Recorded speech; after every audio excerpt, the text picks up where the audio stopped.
Светот и Европа се соочува со нови предизвици и веројатно ќе има големи промени и тоа се случи, кажавме дека Европа ќе се вооружува повторно и еве баш имав прилика да го гледам обраќањето на францускиот претседател Макрон пред неколку недели која кажа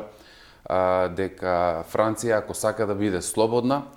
ако сакате да бидете слободни мора да ви се плашат, а ако сакате да ви се плашат мора да бидете мокни, затоа Франција повторно го проширува својот нуклеарен арсенал. Не имаше некои преговори дека тој нуклеарен арсенал или тој нуклеарен чадор на Франција може и да се прошири врз Германија сега, бидејќи сад некако најавуваат повлекување од Европа и таа некоја унилатерална политика на претседателот Трамп.